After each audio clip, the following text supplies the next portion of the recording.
안녕하세요. 자산관리 플랫폼 에임의 창업자인 이지혜입니다. 지난번에 마켓 타이밍에 대한 이야기 했어요. 투자라는 걸 할 때 언제 시작하고 언제 나가고 특히 그때마다 가격을 보고 얼마에 샀다가 얼마에 팔고 무릎에서 사서 어깨에 판대요. 이런 것들 왜 의미 없는지 얘기 드렸었는데 큰 틀에서 항상 의미 없는 건 아니고요. 트레이더한테는 굉장히 중요한 얘기지만 투자라는 인베스팅 관점에서는 올바른 방법이 아니다 라고 얘기 드렸어요. 그렇다면 대안은 무엇인가 오늘 알려드릴게요. 리밸런싱이라는 얘기 들어보셨나요? 포트폴리오의 균형을 다시 잡아준다는 뜻이에요. 밸런스를 맞춰준다고 해서 리밸런싱. 리밸런싱을 한다는 의미는 뭐냐면 기준이 있고 그 기준에 틀어진 걸 다시 기준에 맞춘다는 거예요. 그 기준이 얼마나 자주 바뀌느냐에 따라서 트레이딩이 일어나는 건데 에임의 전략 같은 경우는 글로벌 매크로 자본시장 사이클에 따라 4가지 국면으로 나누고 그 국면마다 1년 반에서 2년 정도 지속되기 때문에 큰 틀의 리밸런싱이 자주 일어나진 않아요. 1년 반, 2년, 1년에 많으면 2번 이렇게 일어나요. 그 시점에 일어나는 일들을 상대적으로 전체 자산 중에 일부만 미국 주식에 담으려고 했는데 미국 주식이 많이 올랐어요. 그러면 그 자산 유형은 줄여야 돼요. 20%만 하려고 그러는데 너무너무 막 올라서 전체 포트폴리오도 커지긴 해줬지만 수익이 났지만 미국 주식 비중이 늘어났어요. 그럼 깎아요. 상대적으로 요즘 신흥시장 채권이 빠졌어요. 그러면 자연스럽게 얻은 돈으로 저가 매수합니다. 즉 가격을 보고 움직이는 게 아니라 전체적인 맥락 안에서 각 자산 유형이나 어떤 기준점에서 벗어나는 것들을 줄이거나 다시 늘려주는 이 역할을 하는 게 리밸런싱이에요. 이 과정을 통해서 꾸준히 내 자산을 관리하게 되면 정말 자연스럽게 자본시장의 성장과 함께 내 자산이 늘어나는 경험을 하게 되세요. 그래서 최근엔 어떤 일이 있었냐, 그리고 에임은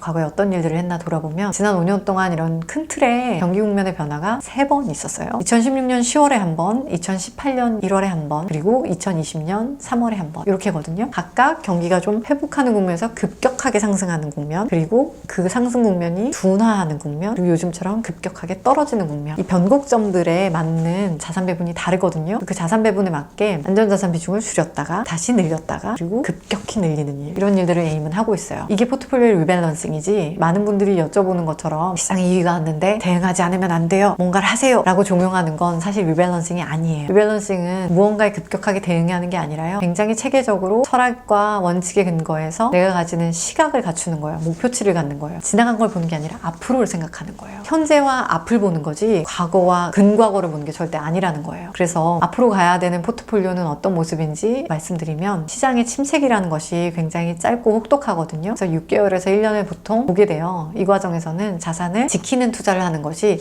바로 다음 국면인 회복 국면에서 엄청난 보상을 얻게 되거든요. 무언가를 얻으려고 빠르게 움직이는 트레이딩 관점이 아니라 정말 안전자산, 지금이라도 채권, 달러, 현금, 금 이런 자산 유형에 자신의 자산 포트폴리오 많이 배분해 두세요. 그리고 요즘에 묻지마 우량주 투자 일부 하시면 되는데 전체 자산을 거기에 거실 이유는 없어요. 왜냐하면 앞으로도 이 침체 국면은 좀 더 지속될 가능성이 훨씬 높거든요. 그 시기에 만약에 추가적인 시장 하락이 있다면 너무 많은 금액을 또 쏠림 투자해 놓은 경우에는 견디시기가 힘드실 거예요. 그래서 단기적인 시각으로 무언가 기대치가 있다고 해서 종목에 대한 몰빵 투자를 하시는 건 정말로 지양하셨으면 좋겠습니다. 이 리밸런싱이라는 게 좀 도움이 되셨으면 하고요. 동영상 밑에 참고하실 만한 자료들을 좀 드릴게요. 핵심은 에임은 여러분들이 자산 관리하는 데 도움이 되는 인사이트를 어떻게든 좀 나누고 싶고요. 다가가기 쉬운 언어로 진심을 다해서 전달하는 게 목표예요. 늘 그래왔고, 그리고 동시에 부탁 하나만 드리려고 해요. 오늘은 저희가 이렇게 쉽게 다가갈 수 있는 채널들을 통해 소통을 한다고 해서 너무 낮게 여기지는 않으셨으면 좋겠어요. 이 분야에서 정말 글로벌 최상위 수준의 노하우를 갖추고 있는 회사이고요. 그걸 쉽게 풀어놓았다고 해서 쉬운 시스템은 아니거든요. 굉장히 많은 노력을 기울였고 많은 희생을 하고 있어요. 무기, 영화, 명예 없습니다. 광고를 통해서 회사를 키운 것도 아니고 정말 본질 가치를 통해서 하나씩 하나씩 쌓아온 곳이에요. 사실은 되게 좁은 지식으로 저희를 판단하고 호통치고 강요하고 조롱하고 욕설을 하고 이런 분들이 많이 늘어났어요. 근데 그런 분들은 저희 고객이 아닙니다. 냉정하게. 억만금을 준다고 해도 그런 분들은 관계 맺고 싶지 않거든요. 누구나 쓸 수 있는 모바일 플랫폼으로 만들었지만 아무나 이 플랫폼을 쓰는 걸 원하진 않아요. 저희가 찾고 있는 관계를 가지고 싶은 사람들은요, 에임이 가지는 진정성, 에임이 가진 철학, 만들어가고 싶은 변화에 동참할 수 있는 의지와 실행력을 갖추신 분들이면 돼요. 저희는 우리가 할 수 있는 최선을 다해서 전문적인 자산 관리에 대해 조언을 드릴 거고요. 이 조언을 기반으로 실천하는 것 여러분 몫이에요. 실천의 결과가 어땠는지는 시간이 지나면 아시게 되겠죠. 그래서 저희가 원하는 건 예의와 존중 그리고 배려입니다. 에임이 먼저 했듯이 여러분들도 그렇게 해주시면 좋겠어요.